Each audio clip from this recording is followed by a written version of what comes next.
Time is a flat circle here on the Locked On Boston Bruins podcast, as once again I'm forced to talk about this team's inability to score after a 4-1 loss to the lowly New York Islanders.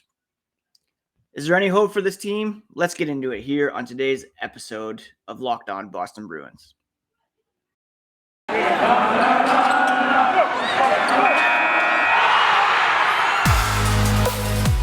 You're Locked On Bruins, your daily podcast on the Boston Bruins. Part of the Locked On Podcast Network, your team every day.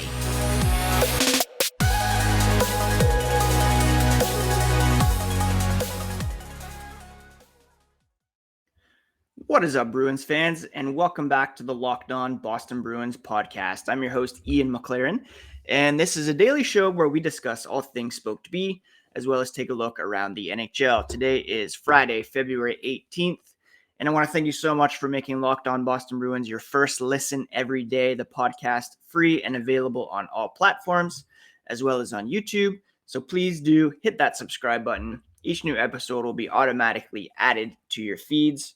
And for you YouTube viewers, you can get a look at which Bruins toque I'm rocking on any given day. This one purchased at the Hockey Hall of Fame in Toronto, which is not where I live. I live about an hour west of Toronto. Lifelong Bruins fan.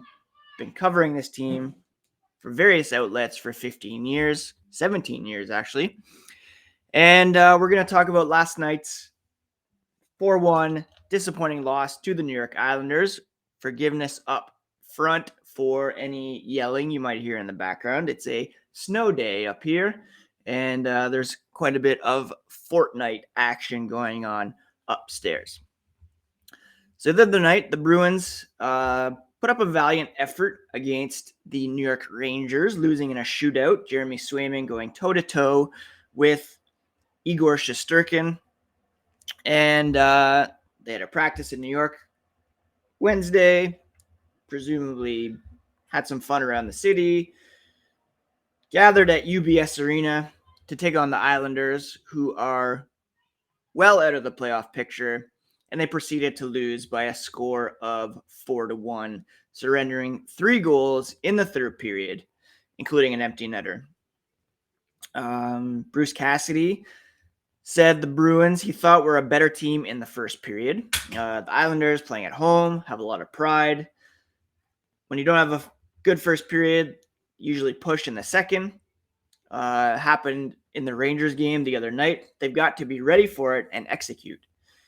Got to be able to execute at a level to stem the pushes that they have. They did not, in the end, do that. Taylor Hall, that is, gave the Bruins a 1-0 lead with about 2:30 to go in the first. Kind of squeaking one by Ilya Sorokin and really giving credence to the mentality that you just have to shoot, and success will come. But then they allowed a J.G. Pageau power play goal. Matt Barzal obviously had to score against the Bruins. Brock Nelson with the empty netter. The Bruins did have a couple chances in the power play. They went 0 for 2. Would have been timely to get in on those. But again, there were a lot of instances, and I talked about this so much in the first half of the season when they were struggling. Seemed to have rectified it in January, but now they're back to these old patterns of making that extra pass, not getting the shot on net. There was a perfect opportunity for David Pastrnak on the power play, and he didn't shoot it. And it's just incredulous to me as to why that would be the case. Now, the Bruins had a very, very good January. February, not so much. They, in fact, are dead last in the NHL in goals per game this month, averaging only 1.5 goals per game. That is atrocious. They played 6 games. They're 2-3-1. 9 goals for 17 goals against for a 1.5 goals per game average. Now, they are only allowing 2.83 goals per game, which is, I believe, 13th in the NHL, so kind of middle of the pack, but just not scoring at all. Yes, Patrice Bergeron was out of the lineup for a few games. Yes, Brad Marchand is missing due to that suspension. But at the same time, the issues go deeper than that. And, when you invest your offseason cap space in bottom six forwards, I guess that's going to happen. They wanted to kind of revamp the bottom six. They brought in Eric Haula. They brought in Thomas Nosek. They brought in Nick Foligno. Nosek, Haula have been playing well in their roles, but these guys aren't really infusing the lineup with a ton of offense. Haula has 5 goals in 45 games. Nosek with 3 goals in 42 games. Nick Foligno stuck on 1 goal through 31 games. Only 2 Bruins, not named Pastrnak, Marchand, Bergeron, are in double digits when it comes to goals, and that's Taylor Hall, who scored last night, and Charlie Coyle. Then you have Charlie McAvoy, Jake DeBrusk, each with 7. Craig Smith, Curtis Lazar with 6. As much as we talk about needing help on defense, I think this team, again, the secondary scoring issue still persists, and that's something that needs to be addressed prior to the trade deadline. Bunch of names out there on the trade market. Brock Besser popped up yesterday. Phil Kessel can be had for a 3rd-round pick with half salary retention. That's very appealing. Marchand, Bergeron, Kessel. How fun would that be? But right now, it's a small sample size, 6 games in February, but 1.5 goals per game. Again, the Bruins well entrenched in a wild card spot. They're 6 points up on Detroit, although with 3 games in hand. Even with the loss last night to the Islanders, they're still 16 points up on them. So, if the Bruins don't make good on these games in hand, it could get a bit tight between the Red Wings.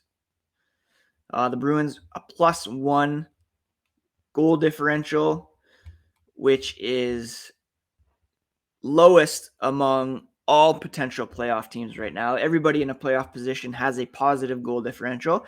Everybody outside of the playoff race has a negative goal differential. The Bruins are clinging to a +1 at the moment. We'll talk more about last night's game, some positives. But first, a quick word about Built Bar. It's the time of year that I usually give up on my New Year's resolutions, but not this year. Sticking to it to eat right thanks to Built Bar. Honestly, it almost doesn't feel like it's a resolution because I actually enjoy eating them, specifically the puffs. They're the first ever marshmallow bar that's infused with protein. They're fluffy, marshmallowy, not just a protein bar. They're really a treat, covered in 100% chocolate and delicious if you dip them in hot chocolate as a little extra tip. Built Bars are low calorie, high protein. You can replace your candy bars with them. They're better. Typical candy bar can be anywhere from 200 to 300 calories. Built.com has the macros: 130 calories, 4 grams of sugar, 4 net carbs, 17 grams of protein. At Built Bar, they know all about taste. They make it delicious first, then figure out how to make it healthy. I don't know how, but they pull it off every single time. Go to Built.com, use promo code LOCKED15, get 15% off your order. That's promo code LOCKED15 for 15% off at Built.com. Thank you so much again for making Locked On Boston Bruins your first listen every day. Make sure to check out Olympic Hockey Daily, presented by Locked On NHL. It's a bonus podcast covering all the action in Beijing. You can find it on the Locked On NHL podcast feed free and available wherever you get podcasts. The Big Bear last night, I'm going to award to the lone goal scorer, and that is Taylor Hall. He entered last night's game with the mentality that he was going to be more of a shooter, more of an attacker. He was rewarded with his 11th goal of the season, sneaking a sharp angle shot by Islanders goalie Ilya Sorokin. He also generated a bunch of other high danger chances, recording a game high 7 shots on goal. It would have been nice if others had taken his lead. After the game, Hall said, "You've got to keep shooting, got to keep attacking, hope the floodgates open for the team." It's been tough sledding for the team scoring. Obviously, that doesn't mean you shoot less. It means you shoot more, try to attack more, create second chances, which at times he thought they did last night. Just at the other end of the rink, they couldn't get out of their zone. The forwards got to have to do a better job, being better on the wall, getting pucks out, and playing in their end more of the game instead of making it harder on the defense to do their job properly. Taylor Hall, Big Bear of the game. The Bruins did generate more scoring chances than the Islanders at 5-on-5, 23-16. High danger chances were 8-7. But overall, the Islanders had more shots, more shot attempts at 5-on-5. Skewed a bit in all situations. But the Islanders had the advantage when it came to expected goals in this one, thanks to their shot advantage and the high danger chances that they were able to generate. Now, Patrice Bergeron did return after missing 3 games with a head injury, centering Hall and Pastrnak. He had 2 shots, won a bunch of faceoffs. Taylor Hall said, "Bergie, he's the best, makes the game so easy. Never seen a player that's in the right spot all the time, offensively too. It's incredible for someone to be that dialed in his own zone and then skate 150 feet to be in prime scoring areas that he is. So much fun to play with him. Eye-opening whenever he does get to play on a line with him." And that could very well continue on Saturday against the Ottawa Senators if Brad Marchand's suspension is not reduced. Urho Vakanainen was also back in the lineup following a 5-game absence. He played some regular shifts with Charlie McAvoy. And now that everybody's healthy, or not everybody, Zboril's still out, but it'll be interesting to see if they keep this group of 6 defensemen in the lineup. Grzelcyk, McAvoy, Riley, Carlo, Forbort, Vakanainen. 4 left-hand shots, 2 right-hand shots. I've been saying a lot that, another right-hand shot could be pretty valuable to add here for the Boston Bruins. Now, I talked about the scoring. Another potential point of concern is Linus Ullmark's recent play. He was in net for this loss, and while he did hold the Islanders scoreless in the first period, he allowed 3 goals on 28 shots for an .893 save percentage.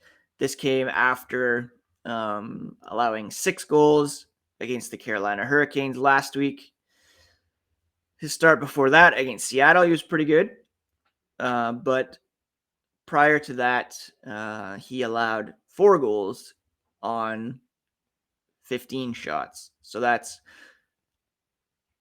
3 goals or more in his last 1, 2, 3, 4, 5, 6, 7 starts, which is not great. And does this mean that Jeremy Swayman's kind of getting the upper hand in the goalie battle? Perhaps. He's been pretty excellent his last couple games, a shutout over the Senators, and then that game against the Rangers. I would expect Swayman will be in net against Ottawa tomorrow, but perhaps they'll throw Ullmark in there to try to get his confidence back up for the season. Swayman's now at a .923 save percentage, compared to 909 for Linus Ullmark. So while the team isn't scoring, it's probably best to get the goalie in there that is playing at the highest level at the moment, and that would certainly be Linus Ullmark. Jeremy Swayman. Before we get to some news and notes from around the NHL, football is over, but basketball is in full steam with pro and college hoops. From all the latest odds, totals, player performance props, to where to find the next fire coach, BetOnline is the number one spot for all your sports betting needs. That's betonline.net. It's not just basketball either. They are your source for hockey, boxing, UFC, Olympic coverage. Head to the website today. Use your mobile device at betonline.net to learn more about the trends in action. That's BetOnline, where the game starts. Now, Frank Saravelli of Daily Faceoff updated his trade targets board. This was previously a TSN thing. They still have a trade bait list, but now that he's with Daily Faceoff, he really pumps things there now. Number one on the list is Claude Giroux, followed by defenseman Ben Sherratt. Then you have Thomas Hertl, Brandon Hagel, and Jacob Chychrun rounding out the top five. The only Bruin on the list is our boy Jake DeBrusk. He's down at 19. Of DeBrusk, Saravelli wrote, his December trade request has been well publicized, grabbing headlines, generating interest. 2 months ago, as many as 12 teams were reportedly interested. Though he's been needed in the lineup, Bruins GM Don Sweeney has been active in attempting to facilitate a deal and diffuse the situation. He went around team to team offering DeBrusk for another mostly maligned or imperfect player on that team's roster, but he hasn't found a deal that's worked for the Bruins. Isn't working for DeBrusk either, who has just 7 goals in 42 games. So yeah, that really needs to find a resolution, especially with Marchand coming back at some point and a fairly healthy lineup at the moment. Do you take Trent Frederick out of the lineup? He's been playing fairly well with Charlie Coyle, Craig Smith. Do you take Anton Bleed out, who's been playing well on a fourth line checking role with Nosek and Lazar? That could be a possibility. You put Frederick down on the fourth line. Do you take Nick Foligno out? That's a possibility. 1 goal, like I said, in 31 games. And of course, it's all kind of dependent on what they do in the trade market. Do they go after a second line center like Giroux, like Hertl? Do they go after a winger like Brandon Hagel, Brock Besser? Do they go after a right-handed defenseman like John Klingberg, who's number 7 on the list? I mentioned on Twitter yesterday the possibility of Max Comtois in Anaheim. Similar situation to Jake DeBrusk, in and out of the lineup, struggling to score, but he's cheaper and under contract for next season. JT Miller, Joe Pavelski, these are other possibilities that the Bruins could look after. Riley Smith, our old friend, he could be available in Vegas as a result of the cap crunch they're facing. Speaking of Anaheim, Rickard Rakell on the right wing, Hampus Lindholm is a defenseman I'd like to see them perhaps go after. So again, we're about a month away from the trade deadline here. Bruins struggling to score, no surprise perhaps, based on the fact that they didn't really address that in the offseason apart from re-signing Taylor Hall. I still think that's a bigger issue than defense. When you have the guys that are in there healthy now, sure, you need depth, but I think this top 6 right now is capable at least. And, you know, when I talk about their inability to score, you can still look at their shots allowed per game this season, and they rank 7th, allowing only 29.3. So shot suppression is a strength of this team, and that certainly comes down to team defense. in February. They're allowing 31.3 shots per game, which is more middle of the pack. So that needs to be improved for sure. But again, Marchand hasn't been out. Bergeron's not been out. Those forwards typically are very helpful when it comes to team defense. So the Bruins have this game tomorrow against the Ottawa Senators, which I'm probably going to be watching with my dad, actually. We weren't able to go to Ottawa over the holidays. We're planning to go to see the Bruins and Senators in Ottawa. So they're coming here for a late Christmas. And it just so happens that the Bruins and Senators are playing. So I'll be watching that tomorrow night for sure. And then we'll be back next week. It's kind of weird next week because the Bruins play on Monday afternoon and it's a holiday. So I might sneak on for a quick bonus podcast on Sunday and then maybe do one Monday evening or Tuesday morning to recap that game. And then they head out west to play Seattle, San Jose, the Kings, Ducks, Golden Knights, come back east to play the Blue Jackets before returning home. So some late games coming up here in the next week or so. Thank you so much for taking some time to listen to the Locked On Boston Bruins podcast today. Really do appreciate it. We're free and available on all platforms. So please do subscribe if you haven't already. And I hope you all have a great weekend. Like I said, it's going to be some family time, catching up on some shows. Boys have hockey. And hoping for a nice, fun, somewhat relaxing weekend as well. I hope you're all taking care of yourselves, taking care of each other. I'll be back on Monday with a fresh episode, or maybe Tuesday, maybe Sunday. Who knows? Locked On Boston Bruins, part of the Locked On Podcast Network, your favorite team every single day.